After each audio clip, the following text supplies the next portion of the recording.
దేవునికి విరోధముగా, ధర్మశాస్త్రానికి వ్యతిరేకముగా జీవితాలు కొనసాగిస్తున్న కాలంలో నిబంధనకి కట్టుబడకుండా దేవుని వాక్యాన్ని ధ్యానించకుండా పరలోకం దేవుడు ఏది చెప్పాడో దానికి విరోధంగా బ్రతకటమే ఇశ్రాయేల్ ప్రజల యొక్క జీవితాలు.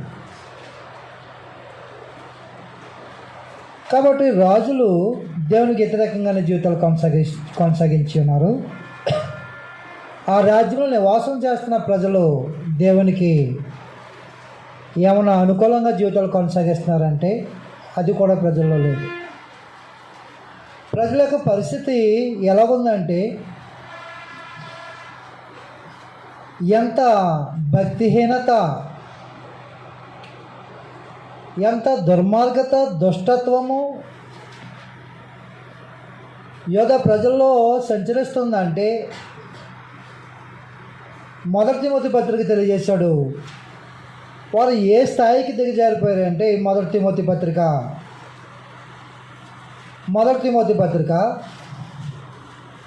దేవుడు చేసిన నిబంధన ఏమాత్రం జ్ఞాపకం చేసుకోకుండా వారి యొక్క ఆ ప్రజల మధ్య ఎలాంటి లక్షణాలతో జీవితాలు కొనసాగిస్తున్నారంటే మొదటి తిమోతి పత్రిక 1వ అధ్యాయంలో 8వ వచనం కానీ చూసినట్లయితే, ఆయనను శ్రీమంతులకు దేవుడు నాకు అప్పగించిన ఆయన మహిమగల సువార్త ప్రకారము ధర్మశాస్త్రము ధర్మ విరోధులకును, అవిధేయులకును, భక్తిహీనులకును, పాపిష్టులకును, అపవిత్రులకును, మతదోషకులకును, పితృహంతకులకును, మాతృహంతకులకును, నరహంతకులకును, వ్యభిచారులకును, పురుష సంయోగులకును, మనుష్య శూరులకును, అబద్ధికులకును, అప్రామాణికులకును, హితబోధకు విరోధైన వాడు మరి ఎవడైనను వండిన ఎడల అటువానికి నియమింపబడిన కానీ నీతిమంతునికి నియమింపబడలేదు. ఎవడైనను ఎరిగి ధర్మానుకూలముగా దాన్ని ఉపయోగించిన ఎడల ధర్మశాస్త్రము మేలనిదని మనం ఎరుగుతున్నాం. కాబట్టి ఇశ్రాయేల్ జాతి ప్రజల్లో ఒకనాడు ధర్మశాస్త్రాన్ని ఎందుకు ఇచ్చాడంటే ఇలాంటి అక్రమమైన మార్గాల్లో జీవితాలు కొనసాగిస్తున్న ఇశ్రాయేల్ ప్రజల్ని ఒక క్రమమైన విధానంలో నడిపించడానికి ధర్మశాస్త్రాన్ని ఇస్తే, ఈనాడు ఆ ధర్మశాస్త్రాన్ని అనుసరించకుండా ఎలాంటి పాపిష్టమైన జీవితాన్ని కొనసాగిస్తున్నారో ఇలాంటి లక్షణాలన్నీ ఇశ్రాయేల్ జాతి ప్రజల్లో ఉన్నాయి. అంటే యెషయా గ్రంథంలో సొదొమ గొమొర్రా పట్టణం వలె వారు కూడా భయంకరమైన జీవితాలు కొనసాగిస్తూ పరలోకానికి దేవునికి విరోధముగా బ్రతుకుతూ దేవునికి శత్రువులుగా, ఆయన యొక్క ఉగ్రతకు పాత్రులుగా భూమి మీద దేవుని పిల్లలం అనుకుంటూనే దేవునికి విరోధులుగా జీవితాలు కొనసాగిస్తున్నారు. యెషయా గ్రంథము 1వ అధ్యాయంలో 15వ వచనం చూసినట్లయితే,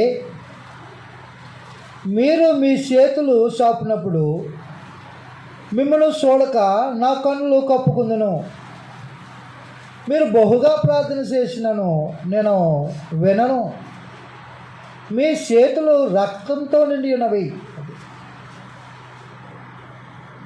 ఎలాగున్నాయి చేతులు? రక్తంతో నిండి ఉన్నాయి. 1:15 వచనంలో చేతులు రక్తంతో నిండి ఉన్నాయి.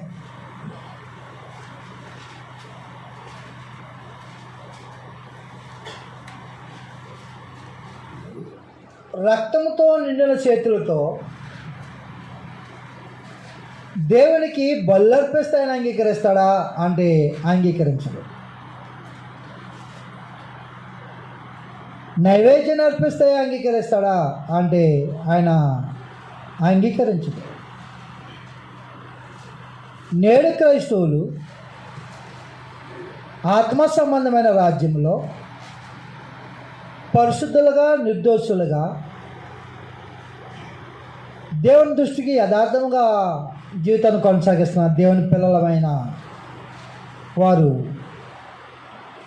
ఎలాగుండి ప్రార్థన చేయకూడదంటే, దేవునికి ధూపం వేయకూడదంటే 1 తిమోతి పత్రిక 2వ అధ్యాయంలో తెలియజేశాడు. ఇలాంటి వాడు దేవుని సముఖంలో ధూపం వేయకూడదు, వేస్తైనా అంగీకరించడు అని చెప్పాడు. 1 తిమోతి పత్రిక 2వ అధ్యాయంలో 8వ వచనంలో స్థానిక సంఘములో ధూపమేసే ప్రతి పురుషుడు ఇలాంటి వాడు అయి ఉంటే దేవుడు ఆ ధూపాన్ని ఆ ప్రార్థన అంగీకరించడు. ఇశ్రాయేలు జాతి యోధా ప్రజలు వారి చేతులు రక్తంతో నిండి ఉండి వారి చేతులు కడుక్కుని పరిశుద్ధపరచుకోకుండా, పవిత్రం చేసుకోకుండా దేవుడికి ధూపం వేస్తుంటే దేవుడు ఎలాగైతే అంగీకరిస్తలేదో, నేడు స్థానిక సంఘాల్లో, ప్రభు సంఘాల్లో ప్రార్థన చేసే వ్యక్తి అంటే ధూపం వేసే వ్యక్తి ఇలాంటి వాడైతే దేవుడు వినడు. అలాంటి వ్యక్తి ధూపం వేయకూడదని తెలియజేస్తున్నాడు. 1 తిమోతి పత్రిక 2వ అధ్యాయం 8వ వచనంలో, కావున ప్రతి స్థలమందును పురుషులు కోపమును సంశయమును లేని వారై పవిత్రమైన చేతులెత్తి ప్రార్థన చేయవాలని కోరుతున్నాం. పవిత్రమైన చేతులెత్తి ధూపం వేయాలి. ఆనాడు యోధా ప్రజలు చేతులు రక్తంతో నిండి ఉన్నాయి. అందుకు మీ ధూపము, మీ నైవేద్యాలు, మీ బలులు నాకు అక్కర్లొద్దు, నీ ప్రార్థన నేను వినను అన్న దేవుడు ఈనాడు ప్రభు సంఘములో ధూపం వేస్తున్న ఏ పురుషుడైనా తన కోపాన్ని అదుపు చేసుకోలేని వాడైతే, తన కోపాన్ని ఆపుకోలేనైతే ప్రార్థన చెయ్యొద్దు. ప్రార్థన చెయ్యొద్దు. నీ కోపాన్ని ఆపుకోకపోతే నువ్వు అపవిత్రుడు అయిపోతావు, దేవుని ఉగ్రతకి పాత్రుడు అయిపోతావు. కాబట్టి వాళ్ళు ధూపం వేస్తూ ఉన్నారు, నైవేద్యాలు అర్పిస్తూ ఉన్నారు, కానీ చేతులు మాత్రము బలాత్కారంతో నిండిపోయి ఉన్నాయి, రక్తంతో నిండిపోయి ఉన్నాయి. మీ చేతులు రక్తంతో నిండి ఉన్నవి. మిమ్మల్ని కడుగుకున్నాడు, శుద్ధి చేసుకున్నాడు. మీ దృష్టిలో నాకు కనబడకుండా వాటిని తొలగించుకున్నాడు. దుష్క్రియలు చేస్తూ ఉన్నారు. దుష్క్రియలు. ప్రజల యొక్క పరిస్థితి ఎలా ఉందో చూడండి. దుష్క్రియలు చేస్తూ ఉన్నారు. అంతేకాకుండా 17వ వచనంలో కీడు చేయటం మానుడి, మేలు చేయ నేర్చుకోండి. ఒకడు మేలు చేసేవాడు లేడు, ఒకడు కూడా మేలు చేసేవాడు లేడు. ఏం చేస్తున్నారు? ప్రతివాడు కీడు చేస్తూ ఉన్నాడు. కీడు చేయకండి, కీడు చేయదు. కాబట్టి కీడు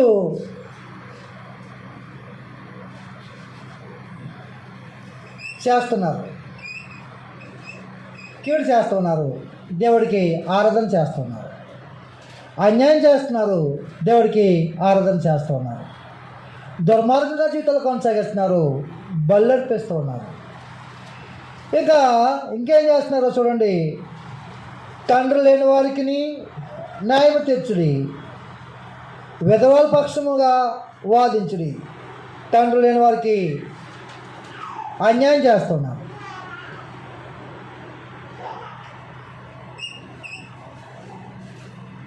తండ్రి లేని వానికి అన్యాయం చేస్తున్నారు.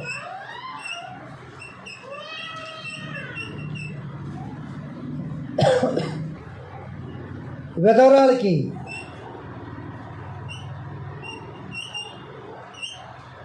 అన్యాయమే చేస్తున్నారు.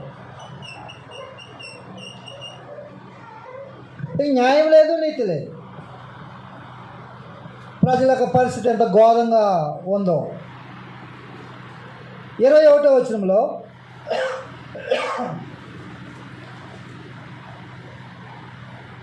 అయ్యో నమ్మకమైన నగరం వేశ్యాయను. యెరూషలేము అంతా కూడా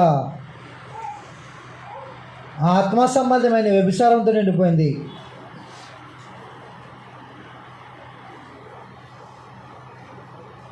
ఆత్మ సంబంధమైన వ్యభిచారం అంటే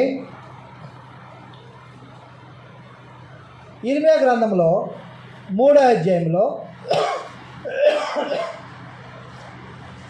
ఇర్మీయా గ్రంథము 3వ అధ్యాయము నగరం అంతా యెరూషలేము అంతా కూడా ఏమైపోయిందంటే 3వ అధ్యాయంలో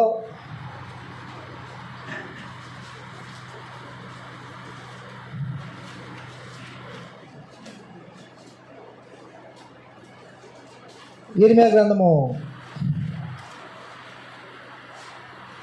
3వ అధ్యాయంలో 10వ వచనం చూసినట్లయితే ఎంతగా జరిగినను 3వ అధ్యాయం 10వ వచనం ఎంతగా జరిగినను విశ్వాసఘాతుకురాలుగా ఆమె సహోదరి అయిన యోధ పైవేషముకే గాని తన పూర్ణ హృదయముతో నాతో తిరుగుట లేదని యెహోవా సెలవిస్తున్నాడు. కాగానే విశ్వాసఘాతుకురాలకు యోధ కంటే ఇక మీకు ఇంకా పై వచనం కానీ ఇక 8వ వచనం కానీ చూడండి. ద్రోహిణి ఇశ్రాయేలు వ్యభిచారం చేసిన హేతువు చేతనే నేను ఆమెను విడిచిపెట్టి ఆమెకు పరిత్యాగ పత్రిక ఇక విశ్వాసఘాతుకురాలుగా ఆమె సహోదరిని యోధ చూసియు తాను భయపడక వ్యభిచారం చేసు వచ్చున్నది. రాళ్ళతోనూ మొద్దులతోనూ వ్యభిచారం చేసెను. ఆమె నిర్భయముగా వ్యభిచారం చేసి దేశమును అపవిత్రపరిచెను.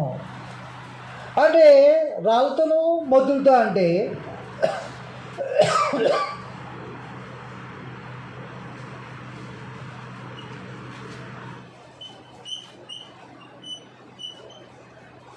యెరూషలేము అంతా కూడా విగ్రహాలతో నిండిపోయింది. విగ్రహారాధన వ్యభిచారం దేవుని దృష్టిలో. విగ్రహారాధన వ్యభిచారం అంటే తన భర్త ఉండగా మరొక పురుషునితో అక్రమ సంబంధం పెట్టుకుంటూ వ్యభిచారము. అలాగే తమ దేవుడైన యెహోవా ఉండగా మరొక విగ్రహాన్ని దేవుడిగా ఆరాధన చేయటం ఆత్మ సంబంధమైన వ్యభిచారం. కాబట్టి యెరూషలేము అంతా ఏమైపోయిందంటే వేస్ట్ అయిపోయింది. యెరూషలేము నగరం ఏమైపోయిందంటే వేస్ట్ అయిపోయిందంటే నగరం అంతా కూడా విగ్రహాలతో నింపేశారు. నగరం అంతా విగ్రహాలతో నింపేసి ఆ మనుషుల యొక్క వాతావరణం ఎలా ఉందో యెషయా గ్రంథము 1వ అధ్యాయము 21వ వచనంలో అయ్యో నమ్మకమైన నగరము యెరూషలేము వేశ్యాయను విగ్రహాలతో నిండిపోయింది. ఎక్కడ చెట్టు కనబడితే అక్కడ, ఎక్కడ రాయి కనబడితే అక్కడ, ఎక్కడ రప్ప కనబడితే అక్కడ అదే దేవుడిగా నిబంధన సంబంధమైన దేవుడిగా ఇశ్రాయేలు ప్రజలు ఆరాధన చేయటం మొదలుపెట్టేశారు. ఒక ప్రత్యేకమైన స్థలం ఉందని వాళ్ళు పరలోకం దేవుడు నిబంధన తెలియజేశాడు, దాన్ని పక్కన పెట్టేశాడు. పరలోకం దేవుడు నివాసం చేయటానికి ఆయన స్థలాన్ని ఏర్పాటు చేసుకున్నాడు. ఓ స్థలాన్ని ఏర్పాటు చేసుకున్నాడు. 132 కీర్తన 13-14 వచనాల్లో దాన్ని కోరుకున్నాడు. 132 కీర్తన 13-14 వచనాల్లో యెహోవా సియోను ఏర్పాటు చేసుకున్నాడు. సియోను అన్నది అక్కడ యెరూషలేము, అక్కడ యెరూషలేము. సియోన్ అంటే యెరూషలేము. ఆయన ఎక్కడ నివాసం చేస్తానని కోరుకున్నాడు. ఆ సంగతి తెలియాలంటే వీళ్ళకి ఏం తెలియాలి? ధర్మశాస్త్రం తెలియాలి కదా, నిబంధన తెలియాలి కదా. నిబంధన ఏదో తెలిస్తే నిబంధన చేసిన దేవుడి యొక్క మనసు ఎరిగిన వారే ఆయనకి ఇష్టానుసారంగా జీవితాలు కొనసాగిస్తారు. కానీ పరలోకం దేవుడు నివాసం చేసే స్థలం ఏదంటే సియోను. సియోన్ అంటే యెరూషలేము. అది యెహోవా సియోను ఏర్పాటు చేసుకుని ఉన్నాడు, తనకు నివాస స్థలముగా దానిని కోరుకుని ఉన్నాడు. ఇది నేను కోరుకున్న స్థలము, ఇది నిత్యము నాకు విశ్రమ స్థలముగా నుండును, ఎక్కడ నేను నివసించేదను. కాబట్టి పరలోకం దేవుడు ఆయన కోరుకున్న స్థలము, ఆయన విశ్రమ స్థానము ఆయన ముందుగానే నిర్గమకాండములో మోసేకి తెలియజేశాడు. ఆ ద్వితీయోపదేశకాండం 16 ద్వితీయోపదేశకాండము 16 వచనాల్లో ఆయన నివాసం చేయడానికి కోరుకున్న స్థలము ముందుగానే మోసేకి తెలియజేశాడు. ద్వితీయోపదేశకాండం 16 వచనంలో ఏటికి 3 మారులు అనగా పొంగలి రొట్టెల పండుగలోను, వారముల పండుగలోను, పర్ణశాలల పండుగలోను నీ దేవుడిని యెహోవా ఏర్పరచుకున్న స్థలమున నీ మగవారు అందరూ ఆయన సన్నిధిని కనబడవలను. ఎన్నిసార్లు కనబడాలి? సంవత్సరానికి 3 సార్లు ఆయన ఏర్పాటు చేసుకున్న స్థలంలోనే సమాజంగా కూడుకోవాలి. అది మగవారే కూడుకోవాలి అని తెలియజేసుకున్నాను. అది నేను కోరుకున్న స్థలం, అది నా విశ్రమ స్థానం, అక్కడ నేను నివసించేదను అని పరలోకం దేవుడు తెలియజేస్తే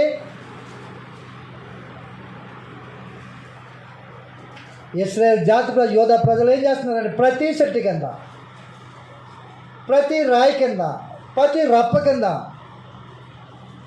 నిబంధన సంబంధం లేని ఆ విగ్రహారాధన చేస్తూ ఆ యెరూషలేమును ఏం చేస్తుందంటే ఒక వేశ్యగా నగరం ఏమైపోయిందంటే ఆత్మ సంబంధమైన వ్యభిచారం అయిపోయింది. నిబంధన సంబంధమైన భర్తని వాళ్ళు విడిచిపెట్టేయటం జరిగింది. యెషయా గ్రంథం 1వ అధ్యాయంలో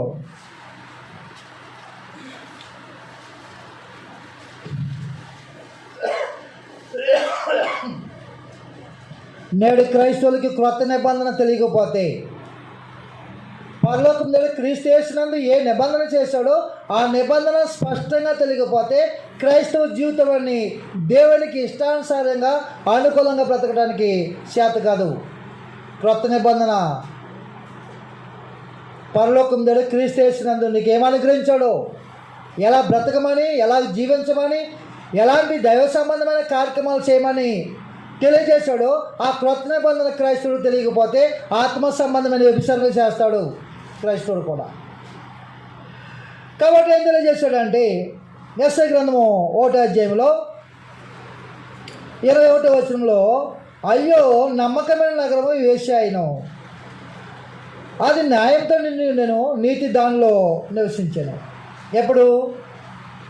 దావీదు కాలం. ఇప్పుడు ఈ రాజులు వచ్చేటప్పటికి ఏమైపోయింది? ఇప్పుడైతే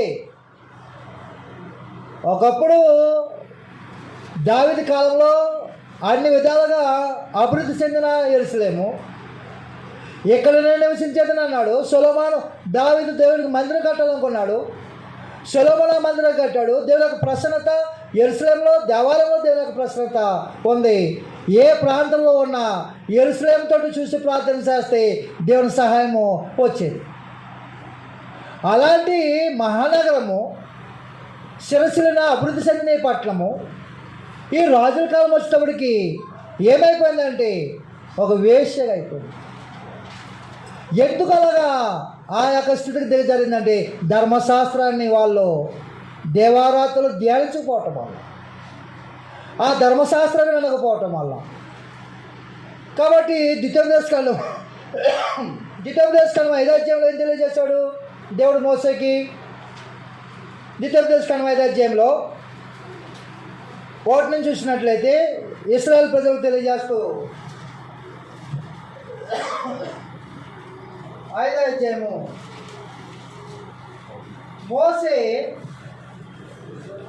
ఇశ్రాయేలును పిలిపించి ఇట్లా, నేను ఇశ్రాయేలీయులారా, నేను మీ వినికుడుల నేడు చెప్పుచున్న కట్టడలను విధులను విని వాటిని నేర్చుకొని వాటిని అనుసరించి నడువుడి. అది మన దేవుడిని యెహోవా ఓరేపులో మనతో నిబంధన చేస్తున్నాడు. కాబట్టి నిబంధన చేశాడు కాబట్టి దేవుడు, ఆ ప్రజలు ఏం చేయాలంటే దేవుని వాక్య నిబంధన ఎల్లప్పుడూ వినాలి, ఎల్లప్పుడూ నేర్చుకోవాలి, ఎల్లప్పుడూ అనుసరించి బ్రతకాలి. అసలు నిబంధన లేకపోతే ప్రతి ఆదివారం దేవుని మందిరానికి వెళ్తున్నాడు, ఎక్కడ కూడికైతే అక్కడికి వెళ్తున్నాడు, ఎక్కడ ప్రార్థన అయితే అక్కడికి వెళ్తున్నాడు, ఎక్కడ దైవ సంబంధమైన కార్యక్రమం అంటే దేవుడు అనే కార్యక్రమం అంటే వెళ్ళిపోతున్నాడు. కానీ నిబంధన తెలియదు. అంగీకరిస్తాడా? దేవుడు అంగీకరిస్తాడా?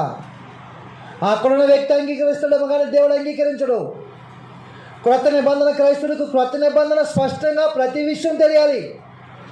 తన జీవితం ఎంత పవిత్రంగా ఉండాలో, తన జీవితం ఎంత పరిశుద్ధంగా ఉండాలో, క్రైస్తవుల మధ్య సమాజం మధ్య ఎలాంటి బ్రతకాలో, ఆత్మ సంబంధమైన దైవ సంబంధమైన కార్యక్రమాలు ఎలా చేయాలో క్రొత్త నిబంధన క్రైస్తవుడికి స్పష్టంగా తెలియకపోతే క్రైస్తవ జీవితాన్ని ఆత్మ సంబంధంగా కొనసాగించలేడు.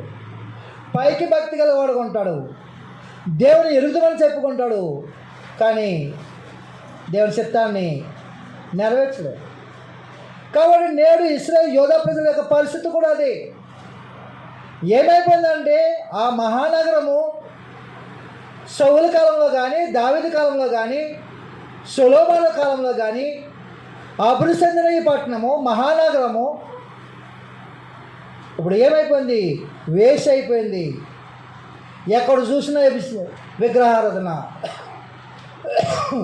ఏ చెట్టు కింద చూసినా బలులు, ఏ రాయి కింద చూసినా దోపాలు వేయటము, ప్రతి కొండ మీద ప్రతి చెట్టు మీద.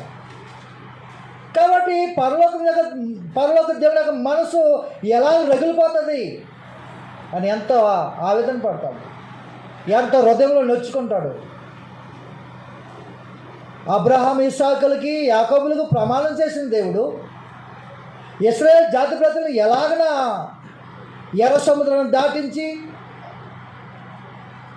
40 సంవత్సరాల అరణ్యంలో వాళ్ళని పోషించి సంరక్షించి కానాన్ దేశాన్ని స్వాధీనపరిస్తే ఆ నగరము దేవుని యొక్క నగరమై ఉండాలి, ఆ పట్టణము దేవుని పట్టణమై ఉండాలి, దేవుని యొక్క నివాస స్థలమై ఉండాలి, దేవుని యొక్క ప్రసన్నత ఆ ప్రాంతం మీద ఆ ప్రజల మీద ఎంతో ఉన్నతముగా ఉండాలో ఆ యెరూషలేమును చూసి ప్రపంచ దేశాలు ఇశ్రాయేలు దేవుడే దేవుడు, వాళ్ళు బల్లర్పిస్తున్నప్పుడు, వాళ్ళు సంగీతాలు వాయిస్తున్నప్పుడు, వాళ్ళు పాటలు పాడుతున్నప్పుడు ఆ ధ్వని ఆకాశం మీదకి వెళ్తున్నప్పుడు ఆయా ప్రాంతాల్లో ఉన్న వాళ్ళు ఇశ్రాయేలు ప్రజలు దేవునికి ఆరాధన చేస్తున్నారని భయం పుట్టేది. అలాంటి మహానగరం ఇప్పుడు ఏమైపోయిందంటే వేస్ట్ అయిపోయింది. కాబట్టి అన్యాయస్తులు లేకుండా కూడా దేవుని రాజ్యంలో ఉండకూడదు. మొదలు కొన్ని పత్రిక తెలియజేశాడు, అన్యాయస్తులు ప్రభు సంఘంలో ఉండకూడదు. ప్రభు సంఘము దేవుని యొక్క మందిరము, దేవుని యొక్క ఆత్మ సంబంధమైన మందిరము స్థానిక సంఘము ప్రభు సంఘము. ఈ ప్రభు సంఘంలో ఎవరు ఉండకూడదు అంటే అన్యాయస్తులు ఉండకూడదని మొదలు కొన్ని పత్రిక 6:9 తెలియజేశాడు. అన్యాయస్తులు దేవుని రాజ్యానికి వారసులు కానేరని మీరు ఎరుగురా. ఆ మీలో జారులైనను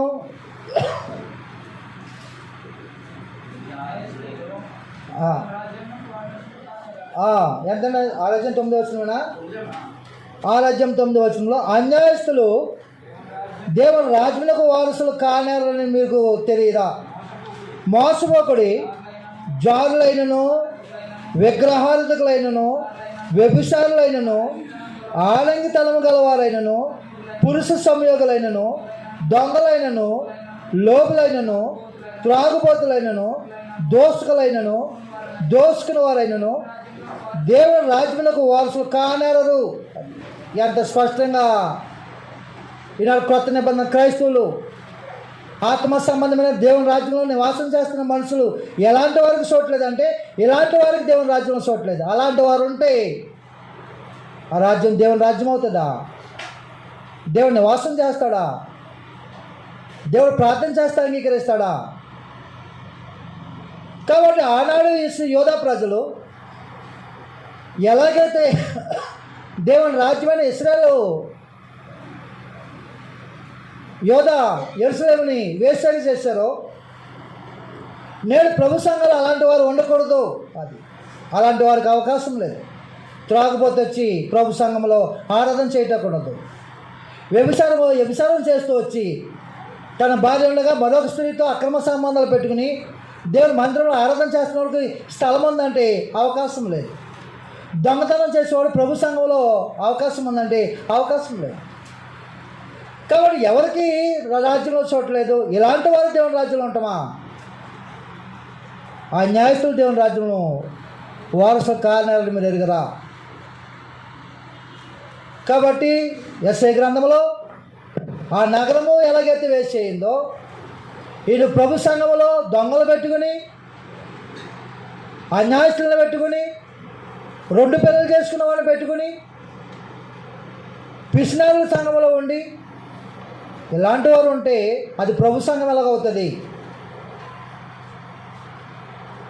కాబట్టి ఏం తెలియజేస్తాడంటే, ఆనాడు ఇశ్రాయేలు యోధా ప్రజల్లో దేవునికి విరోధముగా ఎలాగైతే నిబంధన సంబంధమైన జనులు వ్యతిరేకంగా కొనసాగిస్తున్నారో, ఈనాడు నిబంధన సంబంధమైన క్రొత్త నిబంధన సంబంధమైన దేవుని ప్రజలు అలాగే దేవునికి వ్యతిరేకంగా జీవితాలు కొనసాగిస్తున్నారు. కాబట్టి ఏమన్నాడంటే, అయ్యో నమ్మకమైన నగరము, వేశ్యాయను, అది న్యాయంతో నిండి ఉండెను, నీతి దానిలో నివసించను. ఇప్పుడైతే నరహంతకులు దానిలో కాపురం ఉన్నారు. కాబట్టి ఆత్మ సంబంధమైన దేవుని రాజ్యమైన క్రిస్మస్ సంఘము ప్రారంభంలో ఎలాగుందంటే దేవుని యొక్క మందిరముగా, దేవుని నివాసం చేసే ఇల్లుగా, ఆయన కోరుకునే స్థానముగా, ఆయన విశ్రమించే స్థానముగా ఆనాడు అపోస్తల కాలంలో ప్రభు సంఘం ఎలా విస్తరించిందో నేడు పరిస్థితుల సంఘాలు ఎవరి స్వాధీనంలో ఉన్నాయో, స్థానిక సంఘాలు ఎవరి స్వాధీనంలో ఉన్నాయి? సువార్తకుల స్వాధీనంలో ఉన్నాయి, డైరెక్టర్ స్వాధీనంలో ఉన్నాయి, ఇంకా అనేక మంది స్వాధీనంలో కదా క్రీస్తు సంఘాలు ఉండేవి. కాబట్టి ఏమంటే ఇప్పుడైతే నరహంతకులు దానిలో కాపురం ఉన్నారు. నరహంతకులు దానిలో కాపురం ఉన్నారు. స్వేచ్ఛ లేదు. నరహంతకులు దేవుని రాజ్యంలో నివాసం చేయటమా?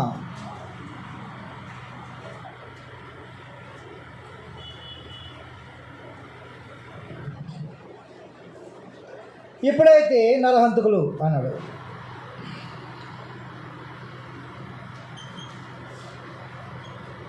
నరహంతకులు ఎక్కడ ఉండకూడదు? ఎక్కడ ఉంటారు వాళ్ళు? నరహంతకులు ఎక్కడ ఉంటారు? బయట ఉంటారు, లోకంలో ఉంటారు. ఎక్కడ ఉండకూడదు? దేవుని రాజ్యంలో ఉండకూడదు.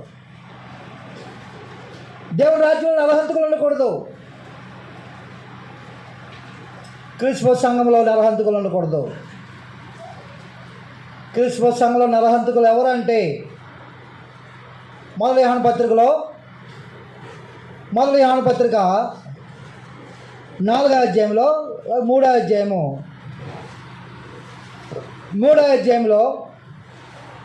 15వ వచనం చూసినట్లయితే, తన సహోదరుని ద్వేషించేవాడు నరహంతకుడు. అది ఎవరు నరహంతకుడు? ఈనాడు ప్రభు సంఘంలో ఆత్మ సంబంధమైన దేవుని రాజ్యంలో నరహంతకులు ఉన్నారా లేదా?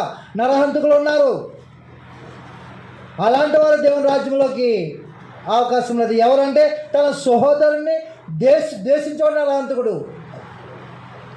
తన సహోదరుని ద్వేషించేవాడు నరహంతకుడు. తన సహోదరుని ద్వేషించేవాడు నరహంతకుడు. ఏ నరహంతకుని యందును నిత్య జీవం ఉండదని మీరు ఎరుగుదురు. నిత్య జీవం ఉండదు. ఏముంటుంది? నిత్య నరకం ఉంటుంది. కాబట్టి ఏం తెలియజేస్తాడంటే నేడు ఆనాడు యోధా ప్రజలకే కాకుండా ఈనాడు ఆత్మ సంబంధమైన రాజ్యంలో నివాసం చేస్తున్న మనం కూడా ఎలాంటి ఆత్మ సంబంధమైన జీవితాన్ని దేవుడు అంగీకరించే జీవితాలుగా కొనసాగిస్తున్నామో పరిశ్రమ చేసుకోవాల్సిన అవసరం ఉంది. 20 దేవుని రాజ్యంలో 23వ వచనంలో నీ అధికారులు ద్రోహులు దొంగలు సహవాసులు వారందరూ. అది నీ అధికారులు అలాంటి వారు అంటే నీ అధికారులు ద్రోహులు దొంగలు, లంచం కోరుకునే వారు, బహుమానాల కొరకు కనిపెట్టుతారు. రాజులు ఎలా ఉన్నారంటే వారు అధికారులు ఎలా ఉన్నారు, ప్రజలు ఎలా ఉన్నారంటే వాళ్ళ అధికారులు ఎలా ఉన్నారు. అధికారులు ద్రోహులు, దొంగలు, లంచాలు పుచ్చుకొని అధికారాన్ని న్యాయం తిప్పేస్తారు. ఇది లోకంలో జరిగే పరిస్థితి. ద్రోహులు, దొంగలు, లంచం కోరువారు బహుమానాల కోసం ఎదురు చూస్తూ ఉంటారు. అది బహుమానం.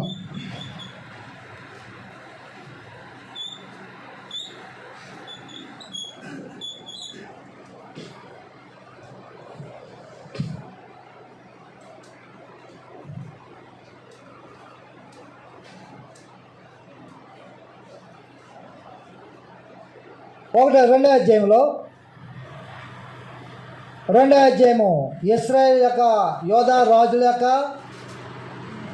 వారి పరిస్థితి, వాళ్ళ యొక్క రాజ్యంలో ప్రజల యొక్క పరిస్థితి, వాళ్ళ యొక్క అధికారుల పరిస్థితి ధర్మశాస్త్రానికి అనుకూలంగా ఉందంటే ధర్మశాస్త్రానికి అనుకూలంగా లేదు. దేవునికి అనుకూలంగా బ్రతుకుతున్నారంటే దేవునికి అనుకూలంగా బ్రతుకుతారా. 2వ అధ్యాయంలో 6వ వచనం చూసినట్లయితే యాకోబు వంశముకు ఈ జనము తూర్పున నుండిన జనుల సాంప్రదాయములతో నిండుకుని ఉన్నారు. వారు ఫిలిష్తీయుల వలె మంత్ర ప్రయోగము చేదురు, అన్యులతో సహవాసం చేదురు కనుక నువ్వు వారిని విసర్జించున్నావు. అంటే అన్యజనుల సాంప్రదాయాలు, ఫిలిష్తీయుల యొక్క మంత్రాలు, అన్యులతో సహవాసం. 2వ అధ్యాయం 6వ వచనంలో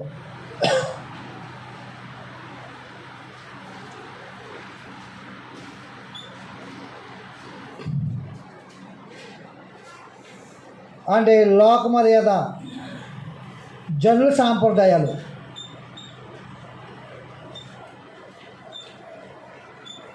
దేవుడు మీరు వెళ్ళిన దేశం యొక్క ఆచరణలు పాటించొద్దన్నాడు కదా. ఆ కానాల యొక్క పద్ధతులు చెప్పిన ఆచరణలు మీరు ఆచరించకూడదని చెప్పాడు కదా.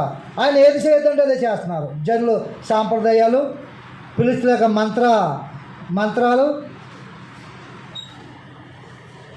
అన్యులతో సహవాసం.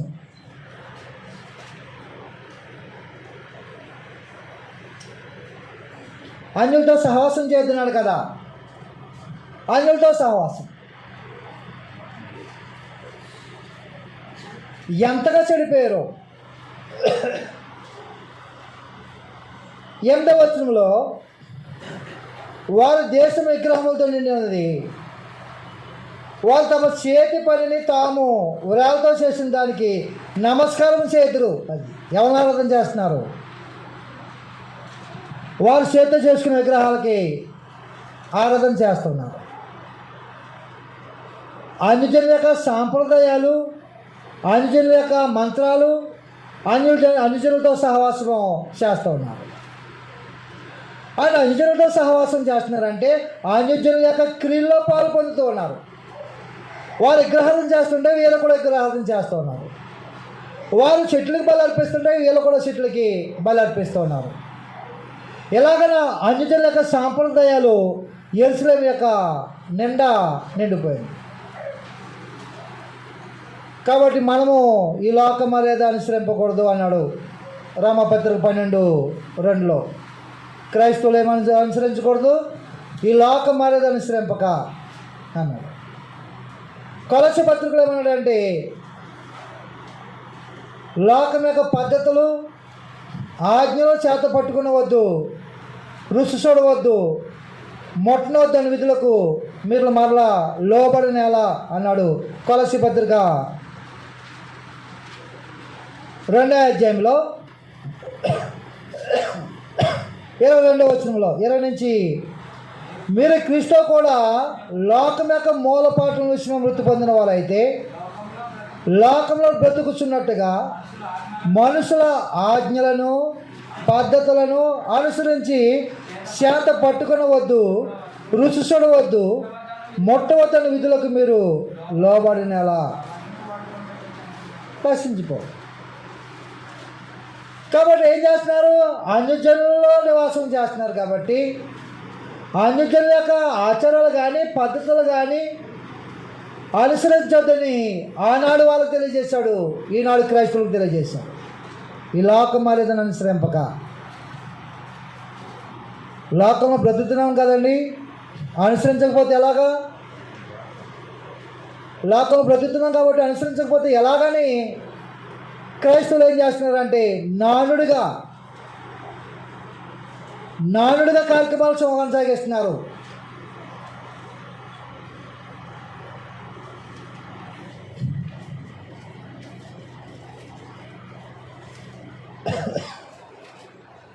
రెండో అధ్యాయంలో యెషయా గ్రంథం 2వ అధ్యాయము 8వ వచనంలో, వారు దేశం విగ్రహములతో నిండి ఉన్నది, వారు తమ చేతి పనికి తాము వేలతో చేసిన దానికి నమస్కారం చేదురు. 11వ వచనము, నరుల అహంకార దృష్టి తగ్గింపబడును, మనుషుల గర్వం అనగదొక్కబడును. అది అంటే అహంకారం దృష్టి, గర్వం ఉంది. 5వ అధ్యాయంలో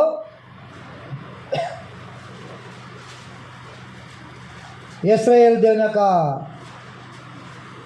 రాజ్యం, ఆయన తోట, ఆయన నిబంధన సంబంధమైన బంధం ఏర్పరుచుకున్నప్పుడు వారు చూపిన అనురాగము, వారు చూపిన ప్రేమ, వారు నడిచిన నడత పరలోకం దేవుడు మర్చిపోలేకపోతున్నాడు. కానీ ఇప్పుడు వచ్చేటప్పుడు ఏమైపోయిందంటే 2వ వచనంలో, ఆయన దాన్ని బాగుగా త్రవి రాళ్ళు ఏరి అందులో శ్రేష్టమైన తీగలను నాటించెను. నిబంధన చేసుకున్నప్పుడు వాళ్ళ బంధం శ్రేష్టమైంది, వాళ్ళ బాంధవ్యం శ్రేష్టమైంది, వాళ్ళ సంబంధాలు శ్రేష్టమైనవి. కానీ కాలక్రమంలో ఏమైపోయారంటే ఫలించవలసిన వారు కాయలు కాయవలసిన వారు కారు ద్రాక్షలు కాసిరి అన్నాడు. ఇక కిందకి చదివితే, ద్రాక్ష పండ్లు ఫలింపవాలని ఎదురు చూస్తుండెను, కానీ అది కారు ద్రాక్షలు కాసిన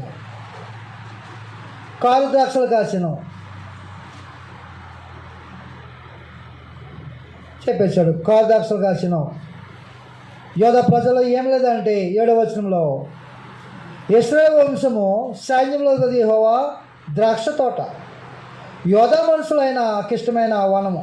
ఆయన న్యాయం కావాలని చూడగా బలాత్కారం కనబడను, నీతి కావాలని చూడగా రోదన వినబడను. ఏం లేదు రాజ్యంలో, న్యాయం లేదు, నీతి లేదు. కాబట్టి ఏమి నివాసం చేయాలని దేవుడు కోరుకున్నాడు రాజ్యంలో? పరిశుద్ధత, యథార్థత, పవిత్రత ఉండాలని కోరుకుంటే ఆ రాజ్యంలో ఏమైపోయిందంటే నీతి లేదు, న్యాయం లేదు.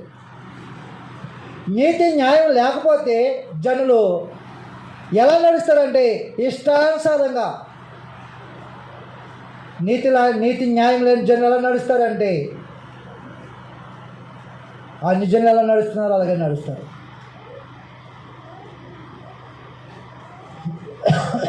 ఇంకా ఏం చేస్తున్నారంటే 2వ అధ్యాయం 8వ వచనంలో, స్థలము మిగలకుండా మీరు మాత్రమే దేశంలో నివసించినట్లు ఇంటికి ఇల్లు కలుపుకొని పొలములకు పొలము చేర్చుకును మీకు శ్రమ. నీతి న్యాయం లేకపోతే ఏం చేస్తాడు? ఎవడు బలవంతుడైతే వాడు బలహీనమైన వాడిని ఇల్లు దోసేసుకుంటాడు. అహాబు రాజు నాబాతు యొక్క పొలాన్ని దోచుకున్నట్లుగా, అక్రమంగా తీసుకున్నట్టుగా బలవంతుడు ఏం చేస్తాడంటే బలహీన యొక్క ఇల్లు దోచుకుంటాడు, పొలము దోచుకుంటాడు. కాబట్టి నీతి న్యాయం లేకపోతే రాజ్యంలో ఏమి అన్యాయంగా జరిగేది? అన్యాయం ఎలా జరుగుతుంది? నీ ఆస్తి నేను బలవంతుని లాగేసుకుంటున్నాను. చూడండి, అక్కడ ఇంటికి ఇల్లు కలుపుకొని పొలములకు పొలము చేర్చుకున్నావు, మీకు శ్రమ. ఇంకా ఏం తెలియజేస్తుందంటే శ్రమ ఎవరికి వస్తుంది? ఆ రాజ్యం ఎలా కొందో చూడండి. పొలాలు వేసేసుకుంటున్నారు, ఇల్లు వేసేసుకుంటున్నారు.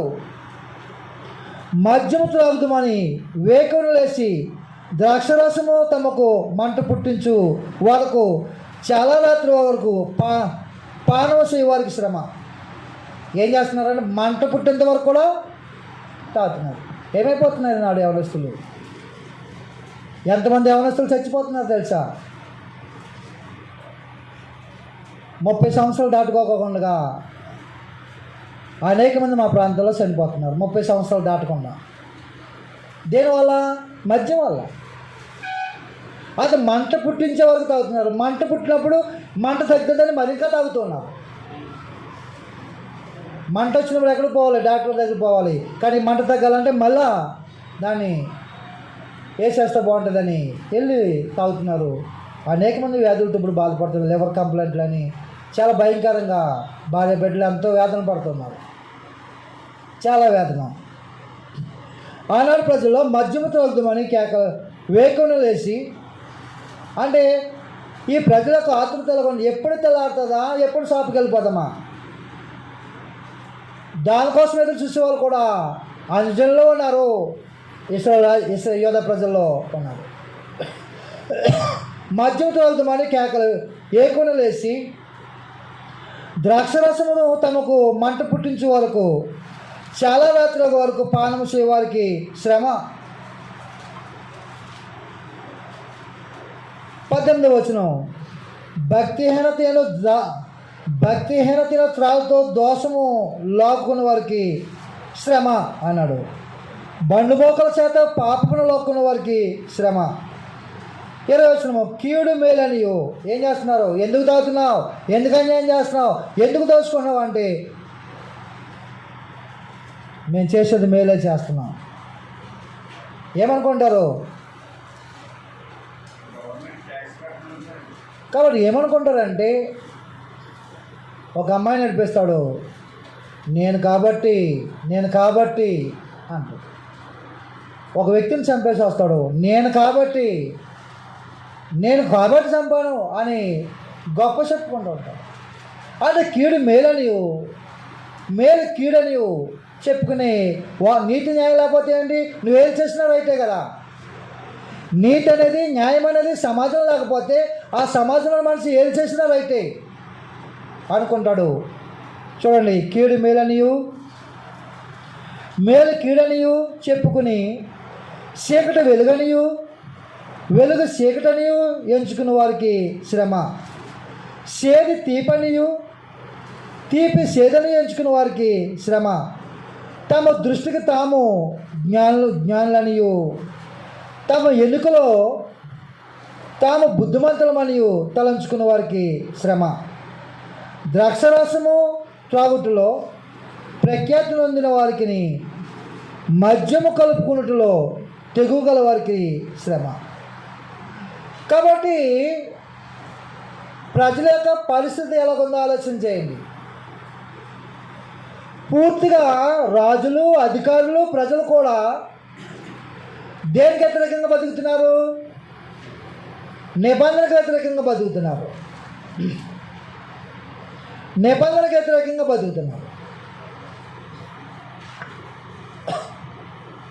తన భర్తకి ఇంట్లో ఉంటూ భర్త పోషిస్తున్నప్పుడు, సంరక్షిస్తున్నప్పుడు, అన్ని విధాలుగా అవసరత తీరుస్తున్నప్పుడు భార్య మాట వినుకోకుండా, భర్త మాట వినుకోకుండా జీవితాన్ని కొనసాగిస్తుంది అనుకో, ఏం చేస్తాడు ఆయన? ఆ మగాడు ఏం చేస్తాడు?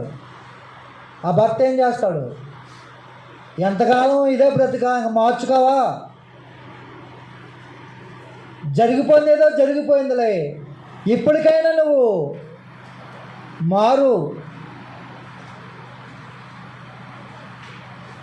అంటాడు కదా. కానీ పరలోకం దేవుడు ఏమన్నాడంటే, ఎంతగా చెడిపోయినా, ఎంతగా దేవునికి వ్యతిరేకంగా జీవితాలు కొనసాగిస్తున్నా ఆ యోధా ప్రజల్ని ఎందుకు విడిచిపెడతలేదంటే, అబ్రహాము ఇస్సాకు యాకోబులకు ఏమైనా ప్రమాణం చేశాడంటే, నీ సంతానంలో వచ్చే వారి వలన భూలోకంలోని సమస్త మనుషులు ఆశ్రదింపబడతారని వాగ్దానం చేశాడు. కాబట్టి ఇంత యోధా ప్రజల్లో ఎక్కడ దిక్కిన శాస్త్రం ఉంటుంది కదా, ఎక్కడ దిక్కిన శాస్త్రం ఉంటుంది. వారిలో నుండి ఆకాశం కింద సమస్త మనుషులకి పాప విమోచన కలిగి ఆ ప్రభువుని యేసుక్రీస్తు వారిని రప్పించడానికి దేవుడు యోధా ప్రజలను ఏమన్నాడంటే, ఎంతగానో వ్యభిచారం చేసావా, ఎంతగా నాకు వ్యతిరేకంగా బ్రతుకుతున్నావా, పోన్లే తిరుగురా, సమాధానం పడు అన్నాడు ఆయన. ఇరిమియా గ్రంథంలో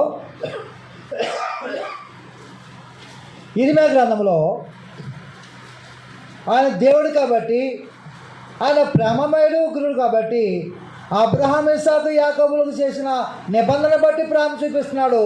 నువ్వు వ్యభిచారం చేసావు, అయినా సరే నేను నీ పాపాలు క్షమించి నీతో నిన్ను ఏలుబాటు చేసుకుంటాను, తిరుగురా అని పిలుస్తున్నాడు. 3వ అధ్యాయంలో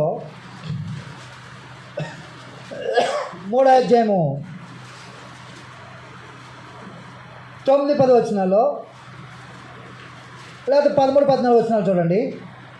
13-14, నీ దేవుడైన యెహోవా మీద తిరుగుబాటు చేసు, నా మాటను అంగీకరింపక ప్రతి పచ్చని చెట్టు కింద అన్యులతో కలుసుకున్నటకు నువ్వు ఇటు అటు పోయినా నీ దోషము ఒప్పుకొనుము. ఇదే యెహోవాకు భ్రష్టులకు పిల్లరా తిరిగి రండి, నేను మీ యజమానులను.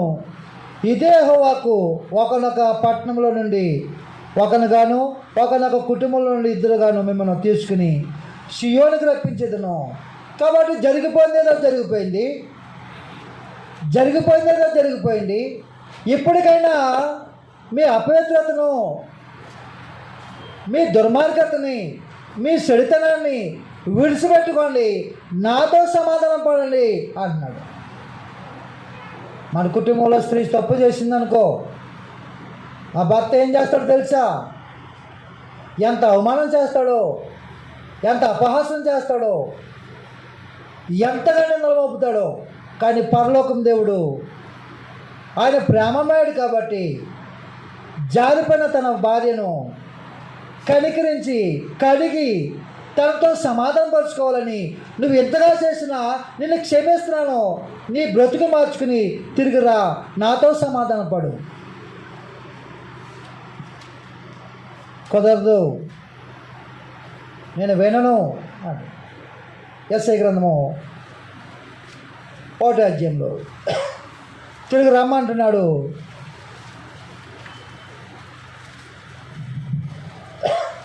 ఎంతగా ధర్మశాస్త్రాన్ని అతిక్రమిస్తే, నిబంధన మేరతే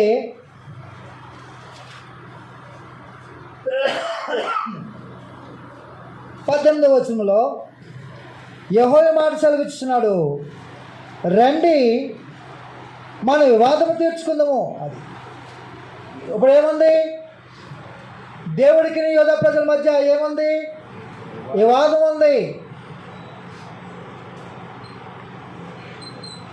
ఉంది, సమస్య ఉంది, గొడవ ఉంది. దేవుడికి యోధా ప్రజల మధ్య గొడవ. రమ్మంటే రాటలా, నేను క్షమిస్తాను, నీతో కాపురం చేస్తాను రా అంటే రాటలా. ఎవరు జరిగిపోతాడు దేవుడు? కాబట్టి నిబంధన సంబంధమైన ఆ బాంధవ్యాన్ని ఏర్పాటు చేసినప్పుడు పరలోకం దేవుడు ఎవరిని ఏర్పాటు చేసుకున్నాడంటే, ఆకాశాన్ని భూమిని సాక్షిగా పెట్టుకున్నాడు. ఆయన రిజిస్టర్ ఎప్పుడు మధ్యలో భూమి మీద రాలిపోతాడో దేవుడికి తెలుసు కాబట్టి, ఈ మనుషుని ఎవరైనా సాక్షిగా పెట్టుకుంటే మధ్యలో కాలంలో కలిసిపోతారు. కాబట్టి పరలోకం దేవుడు ఏం చేశాడంటే, ఆకాశాన్ని భూమిని సాక్షిగా పెట్టుకున్నాడు. ద్వితీయోపదేశకాండము 30వ అధ్యాయంలో, ద్వితీయోపదేశకాండంలో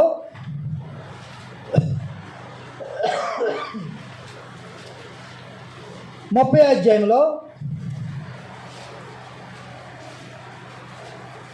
19వ వచనం చూసినట్లయితే, ఆశీర్వాదమును నేడు 19వ వచనం 20వ వచనం, నేడు జీవమును మరణమును, ఆశీర్వాదమును శాపమును నేను మీదుట ఉంచి భూమి ఆకాశములను మీ మీద సాక్షులుగా పిలుస్తున్నాను. మీ పితరులైన అబ్రహాము, ఇస్సాకు, యాకోబులకు ఆయన ప్రమాణం చేసిన దేశంలో మీరు నివసించినట్లు యెహోవా నీ ప్రాణమునకును దీర్ఘాయుష్నకును మూలమై ఉన్నాడు. కాబట్టి ఏమన్నాడంటే ఆకాశాన్ని భూమిని సాక్షిగా పెట్టుకున్నాడు. ఇప్పుడు ఏం చేస్తున్నాడంటే ఆయనకు న్యాయం ఎవరు తీరుస్తారు? న్యాయం కావాలని, నీతి కావాలని చూశాడు కదా. ఇశ్రాయేలు రాజ్యంలో, తన దేవుని యొక్క రాజ్యంలో ఏమి నివాసం చేయాలని కోరుకున్నాడు ఆయన? నీతి కావాలి, న్యాయం కావాలని కోరుకున్నప్పుడు ఆ నీతే న్యాయం లేకపోతే, తన భార్య అయిన ఇశ్రాయేలు యోధా ప్రజలు దేవుని యొక్క నిబంధనలు అనుసరించి, ధర్మాన్ని అనుసరించి బ్రతకపోతే ఆయన ఎవరిని అడుగుతాడు? ఎవరు పిలుస్తాడు? బాధ్యపత్రుల సమస్య వస్తే ఎవరు పిలుస్తారు? సాక్ష్యమే కదా. వివాహం చేసినప్పుడు సాక్షి సంతకం పెడతారు కదా. వాళ్ళని కలిసి పెద్దను పిలుస్తారు.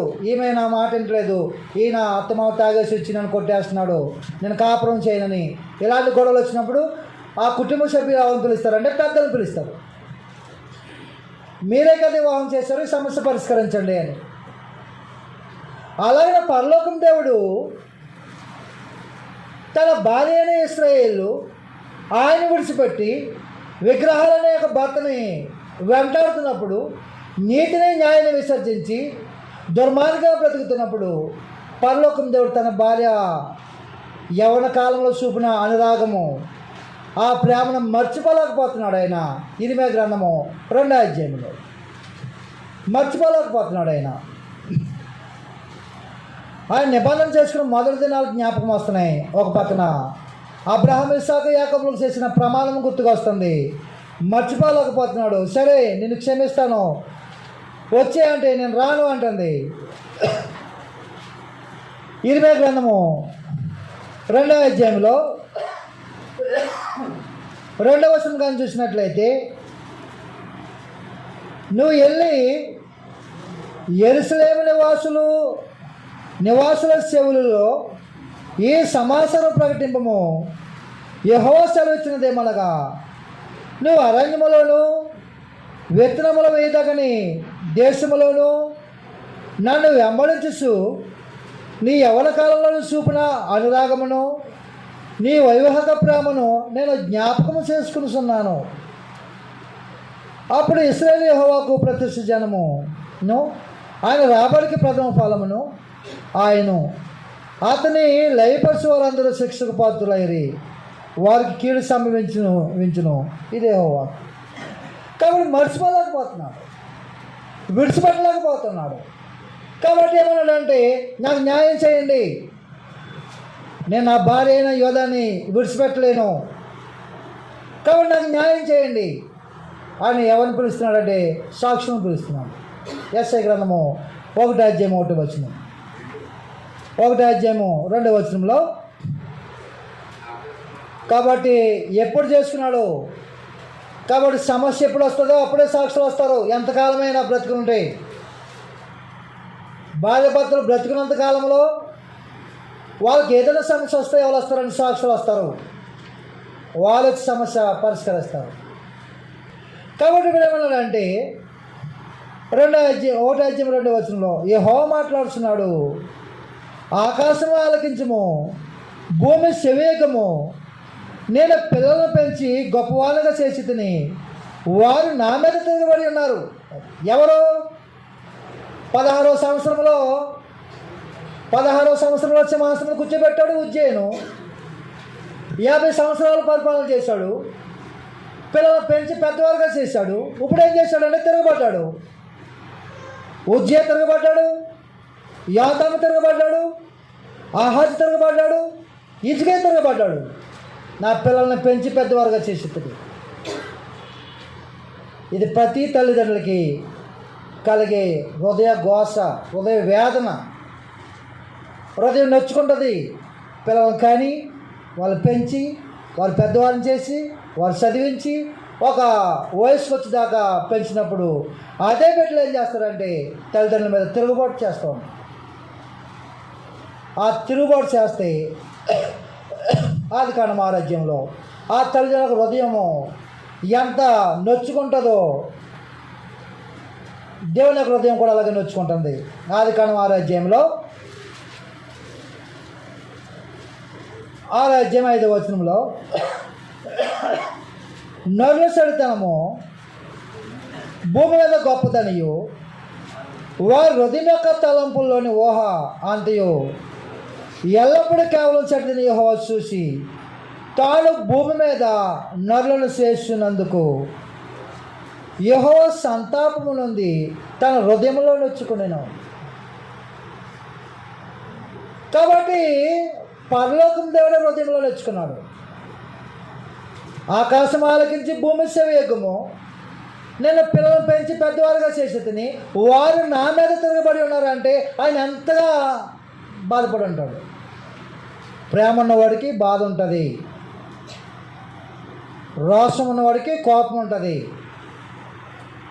కాబట్టి ఇప్పుడు దేవుడు ఏం చూపిస్తున్నాడు అంటే ప్రేమ చూపిస్తున్నాడు. మొట్టమొదటి ప్రేమ చూపిస్తున్నాడు. నా పిల్లలను పెంచి తిని పెద్దవారుగా చేశాను, గొప్పవారుగా చేశాను. ఇప్పుడు ఏమైపోయారు? తిరగబడుతున్నారు. ఆకాశం భూమి ఏమంటుంది? అరే ధర్మశాస్త్రాన్ని అనుసరించండి అంటది. ధర్మశాస్త్రాన్ని అనుసరించండి.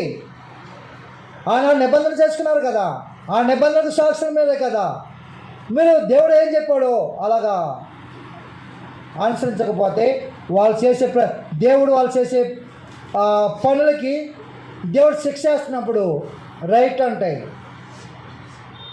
ఇది రైట్ అంటే ఆకాశం ఆలకించు భూమి సెవియగము, నా పిల్లలను పెంచి పెద్దవారుగా చేసేదని వారు నా మీద తిరగబడి ఉన్నారు. ఇప్పుడు నేను ఏం చేయాలి?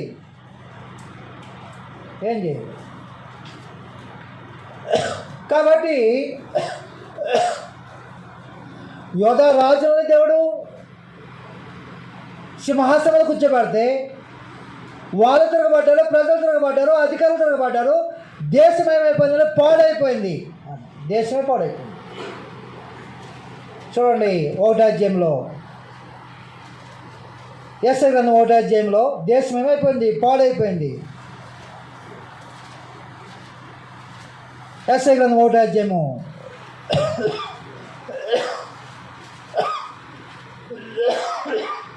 7వ వచనంలో మీ దేశం పాడైపోయాను. ఏమైపోయింది? దేశం దేవుని రాజ్యం అయిపోయింది, పాడైపోయింది.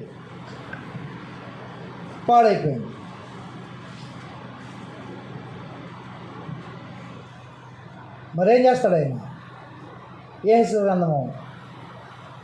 గ్రంథం 14వ అధ్యాయం 13వ వచనంలో ఏ దేశం అయితే దేవుడు సర్వాధికారి కాబట్టి సర్వాధికారిని దేవుడు సమస్తాన్ని చూస్తున్నాడు కాబట్టి భూమి మీద నివాసం చేస్తున్న దేవుని రాజ్యమైనా అది అన్ని రాజ్యమైనా అది దేవుని యొక్క దృష్టికి విశ్వాసఘాతకమైతే అది చెడిపోతే పాడైపోతే పరలోకం దేవుడు ఏం చేస్తాడంటే యోధా దేశానికే కాదు ఆకాశం కింద ప్రతి దేశాన్ని కూడా ఆయన ఏం చేస్తాడంటే తీర్పు తీరుస్తాడు. యెహెజ్కేలు 14:13లో నరపుతుడా ఏ దేశమైతే విశ్వాసఘాతకమై నా దృష్టికి పాపము చేసినదో దానికి నేను విరోధనై ప్రాణాధారమైన కాబట్టి ఏం చేస్తాడంటే ఆహారం తీసేస్తాడు. కాబట్టి ఏ దేశమైతే దేవుని దృష్టికి విరోధంగా ప్రతిస్తుందో దానికి ఏం చేస్తాడు? ప్రాణాధారం అంటే తీర్పు తీరుస్తాడు. ఇప్పుడు యోధా దేశం ఏమైపోయింది? ఎందుకు యెషయాను పంపించాడు అంటే పరలోకం దేవుడు ప్రేమమయుడు కాబట్టి ఆయన తీర్పు తీర్చే ముందు సందేశం పంపిస్తాడు, సమాధానం పడదామని రాజుకి పంపిస్తాడు. రాజుకి పంపిస్తాడు.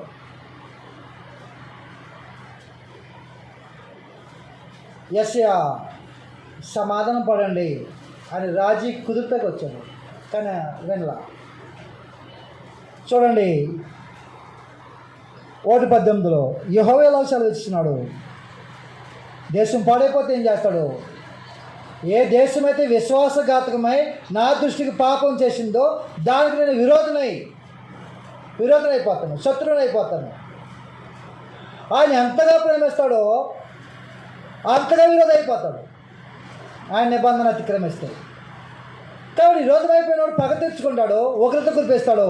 ఉగ్రత కురిపించే ముందు సమాధానం అనే సమాచారం పంపిస్తున్నాడు యెషయా ద్వారా. రండి, మన వివాదం తీర్చుకుందాం, సమాధానం పడదాం, సమ్మతిద్దాం, కలిసిపోదాం అంటే కుదరదు. కాబట్టి 18 యెహోవా ఎలా మాటలు సెలవిస్తున్నాడు, రండి మన వివాదం తీర్చుకుందాము. మీ పాపంలో రక్తం వల్ల ఎర్రను అయినను అవి హిమం వల్ల తెల్లబడును, కెంపు వల్ల ఎర్రను అయినను అవి గొజ్జుగూర్చిపల్లి వల్ల తెల్లని వగును అని చెప్తున్నాడు. మీరు సమ్మతించి నా మాట విని ఎడలా మీరు భూమి యొక్క మంచి పదార్థములను అనుభవింతురు. సమ్మతింపగా తిరుగుబాటు ఎడలా నిత్యముగా మీరు కటకం పాలగుదురు. సమాధానం పంపుతున్నారు. కాబట్టి ఒక ప్రవక్త గ్రంథాన్ని చదివే ముందు ఆ ప్రవక్త గ్రంథంలో ఏమంటే మనం తెలుసుకోవాలి. కాబట్టి దేవుని చిత్తమైతే మధ్య నుంచి కొనసాగించుకుందాం. జాగ్రత్తగా వినండి. ఒకరు అర్థం కాకపోతే అడగండి, మళ్ళీ ఒకసారి మనం దాన్ని రిపీట్ చేద్దాం. ఒక పుస్తకంగా మనం నేర్చుకోకపోతే మనం సొంతం కాదు కాబట్టి జాగ్రత్తగా నేర్చుకోవడానికి ప్రయత్నం చేద్దాం. ఎంతవరకు మీ అందరికీ వందనాలు తెలియజేస్తున్నాను. అందరికీ